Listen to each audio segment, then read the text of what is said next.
Halo, selamat siang Bapak Ibu dan semua siswa Kumon Queens Park dimanapun Anda berada. Semoga semuanya dalam keadaan baik-baik saja ya. Kali ini Bapak Ibu saya akan membahas tentang apa sih Kumon itu ya. Baik Bapak Ibu, untuk mempermudah penjelasan saya akan mengambil filosofi tentang saat kita membangun rumah atau properti ya Bapak Ibu ya. Kita semua tahu Bapak Ibu, membangun sebuah properti pasti pertama-tama kita lakukan adalah membuat fondasi yang baik, fondasi yang kuat, fondasi yang stabil, fondasi yang kita tidak ingin ada masalah di kemudian hari. Tentunya fondasi ini mampu menopang bangunan yang akan kita bangun di atasnya, berapapun lantai yang kita inginkan. Makin tinggi tentu kita ingin makin fondasinya makin kokoh. Kaitannya dengan anak-anak kita sama Bapak Ibu. Kita tahu jenjang pendidikan anak-anak kita itu kan akan terus naik ya Bapak Ibu ya.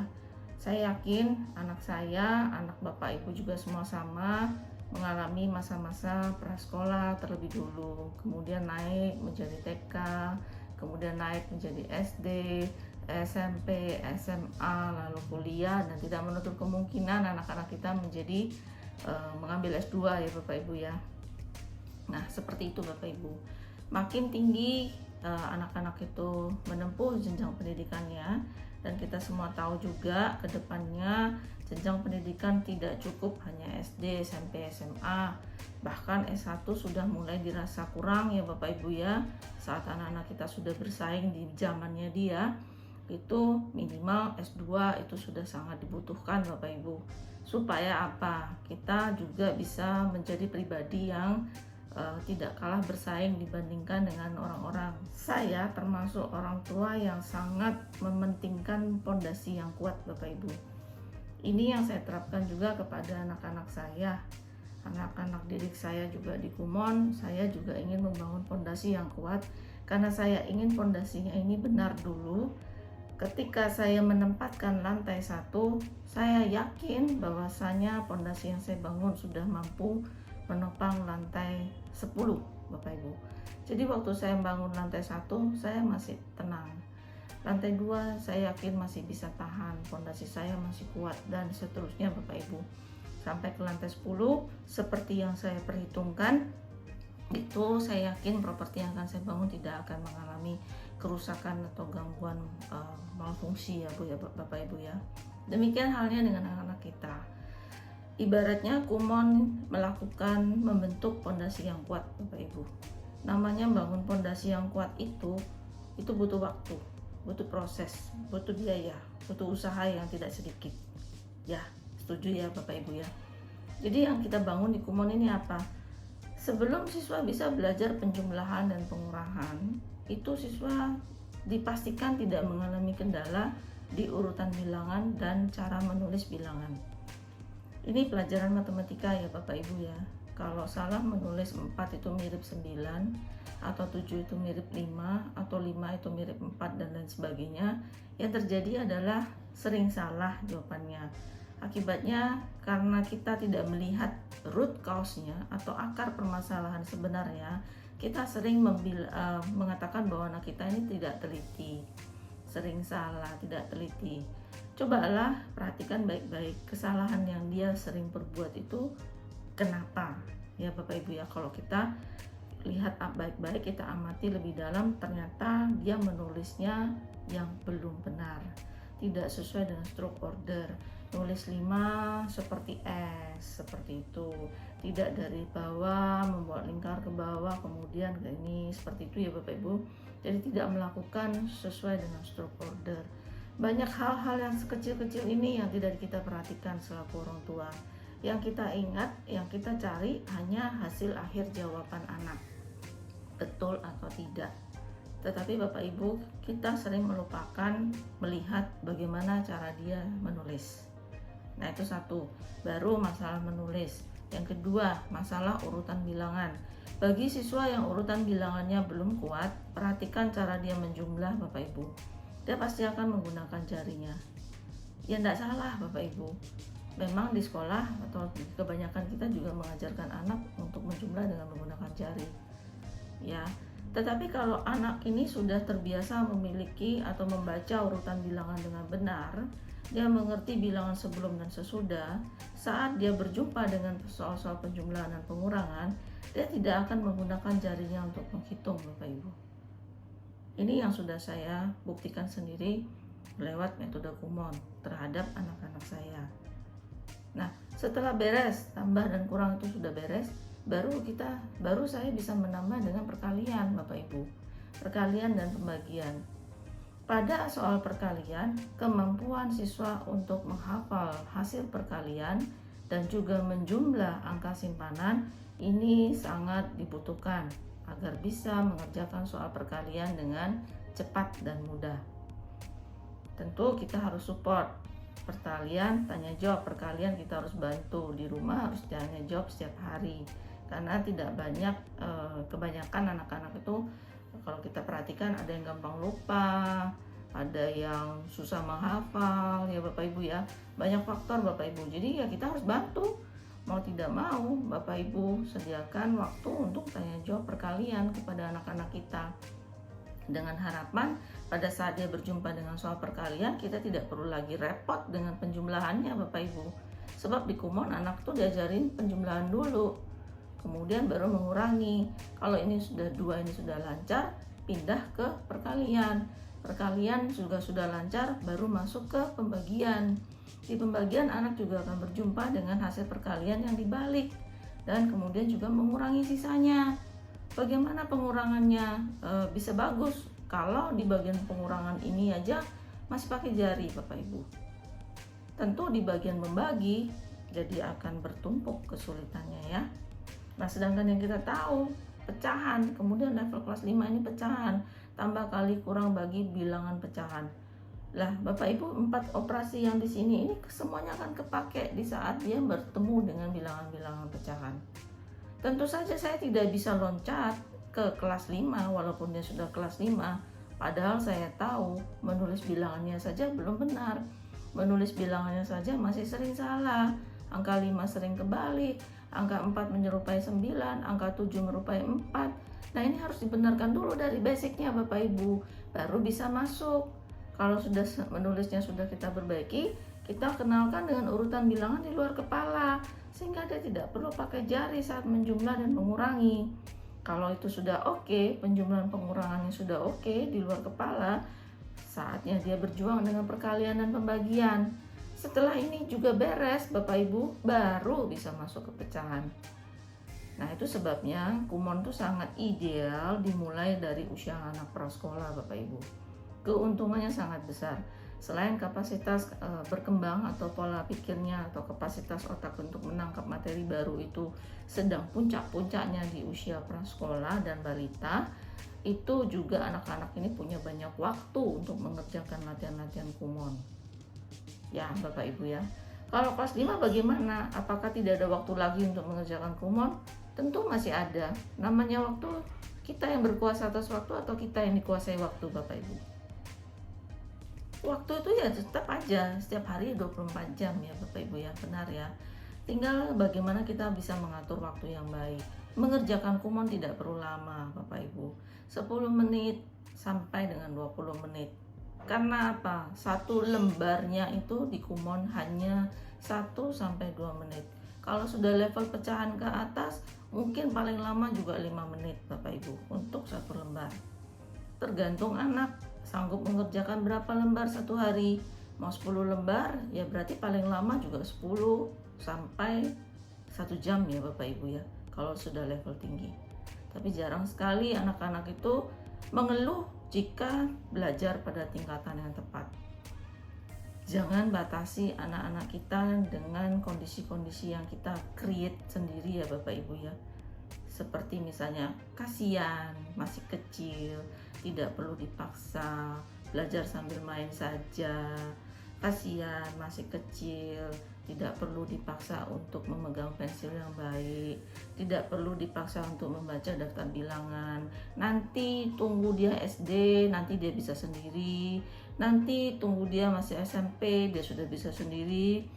Hati-hati Bapak Ibu, kalau saat kita sudah terjebak dengan zona nyaman seperti ini yang kita ciptakan untuk anak-anak kita sendiri, maka ini akan keterusan. Bapak Ibu terlena, Bapak Ibu lupa bahwasanya konsep mempersiapkan fondasi yang kuat itu sangat diperlukan bagi anak-anak kita. Ya Bapak Ibu ya, tahun demi tahun tuh cepatlah sekali berlalunya.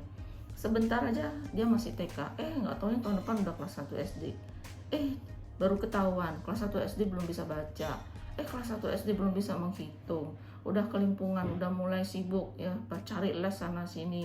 Yang kasihan siapa Bapak Ibu? Anak jadinya banyak lesnya, harus les membaca, harus les berhitung, harus les ini fisika, nanti SMP juga sama, les fisika, kemudian SMA les kimia, les matematika, les bahasa Inggris, lesnya banyak banget. Kalau saya Bapak Ibu, saya membekali anak saya dengan fondasi yang kuat, kemampuan berhitung, membaca, menulis, ini sangat penting. Karena saya yakin ketika anak saya sudah memiliki fondasi yang kuat di dalam berhitung dan membaca dan menulis, saya yakin semua pelajaran yang lain juga dia akan mengikuti dengan baik. Karena untuk mempelajari baca, tulis, hitung itu butuh sikap belajar yang baik. Kalau di Kumon, keuntungannya setiap hari ada latihan yang siswa harus tetap lakukan latihan secara rutin sehingga siswa ini bisa maju di atas tingkatan kelasnya. Bapak Ibu jangan khawatir, saya juga memiliki target yang tinggi bagi setiap murid saya. Saya punya target, kalau saya tahu dia kelas 5 maka targetnya harus segera belajar pecahan. Saya tidak ingin mengulang-ulang, saya juga tidak suka memberikan pengulangan yang banyak Bapak Ibu. Tetapi cara belajar setiap siswa itu tidak sama. Ada siswa yang cukup 2 kali mengerjakan sudah mengerti dan sudah memiliki sikap belajar yang baik.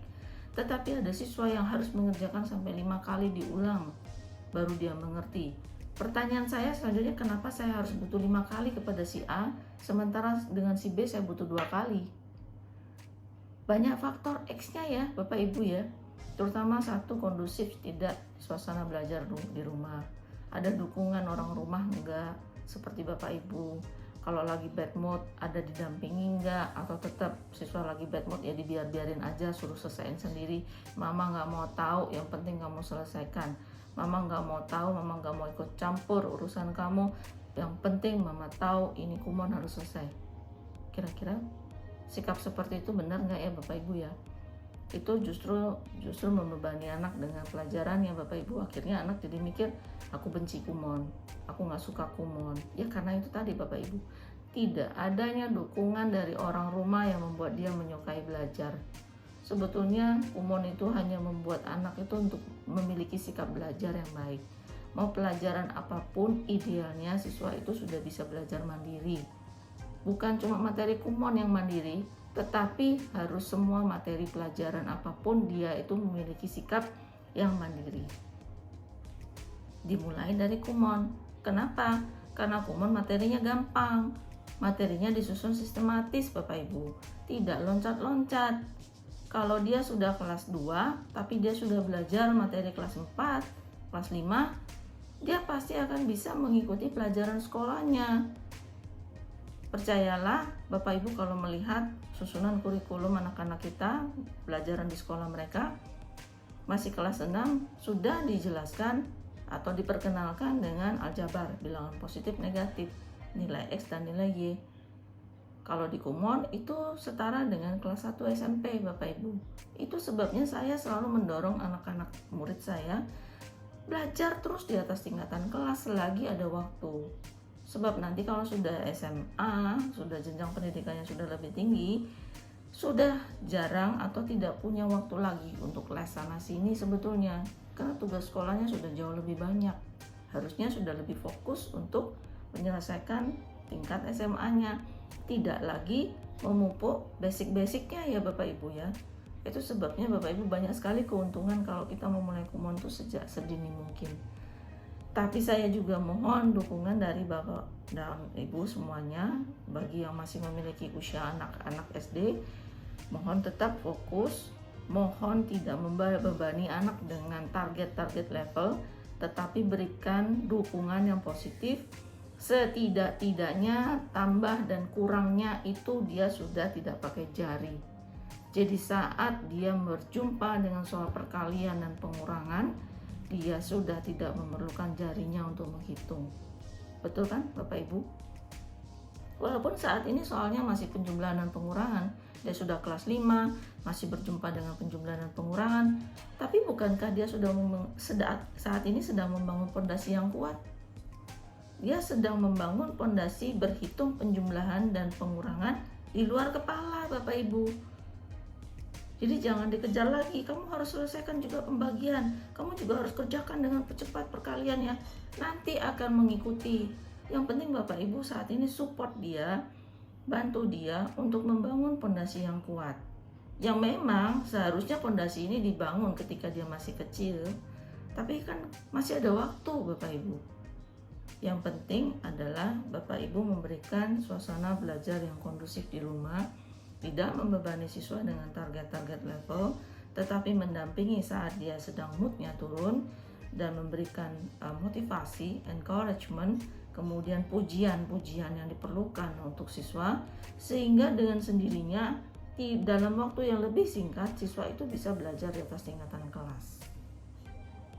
Nah ini Bapak Ibu, ini adalah warisan yang kita bisa berikan kepada anak-anak kita, yaitu membangun pondasi yang kuat dalam mempersiapkan dia untuk tingkat pendidikan yang lebih tinggi, ya Bapak Ibu ya. Sampai sini Bapak Ibu yang saya ingin sampaikan, pentingnya membangun pondasi yang kuat bagi anak-anak kita. Tolong berikan dukungan yang kondusif, suasana belajar yang kondusif, kemudian pujian dan juga dorongan motivasi bagi anak kita. Katakan saja bahwa oh, kamu sudah banyak kemajuannya, paling tidak penjumlahan kamu sudah tidak pakai jari, dan saat soal-soal perkalian ayah tahu kamu sudah pasti akan lebih cepat. Oh, kamu sudah masuk pengurangan adalah penjumlahan yang dibalik, kamu tidak perlu menggunakan jari menghitung mundur, tetapi kamu harus mengingat kurang berapa ya supaya 15, kurang berapa ya, ini kamu sudah punya 7, kamu kurang berapa lagi menuju 15, demikian dan seterusnya. Paling tidak rasa percaya dirinya bangkit saat dia mengerjakan penjumlahan dan pengurangan yang dirasa dulunya itu sangat lama karena dia butuh menggunakan jarinya. Nah Bapak Ibu, saat itu Bapak Ibu sudah tidak perlu khawatir ketika anak-anak ini membangun pondasi yang kuat dengan materi lembar kerja Kumon di bagian penjumlahan dan pengurangan lebih dulu, baru kita masuk ke perkalian dan pembagian, baru kita masuk ke pecahan oke, baru kita masuk ke aljabar oke, kita masuk terus ke grafik fungsi, pemfaktoran, kemudian masuk ke materi SMA sampai ke kalkulus diferensial, integral, logaritma, dan lain sebagainya. Anak sudah siap dengan materi tingkat tinggi Bapak Ibu. Ya Bapak Ibu, akhir kata saya mohon maaf jika ada salah kata saya dalam penyampaiannya. Intinya satu, saya ingin Bapak Ibu juga memiliki visi yang sama dengan saya, membuat anak-anak kita belajar di atas tingkatan kelasnya sesuai dengan kemampuannya. Tidak bisa lompat ya Bapak Ibu, tetapi yang ada kita bantu dia untuk berjuang, belajar terus di atas tingkatan kelasnya. Terima kasih banyak, saya mohon maaf jika ada salah kata. Selamat siang.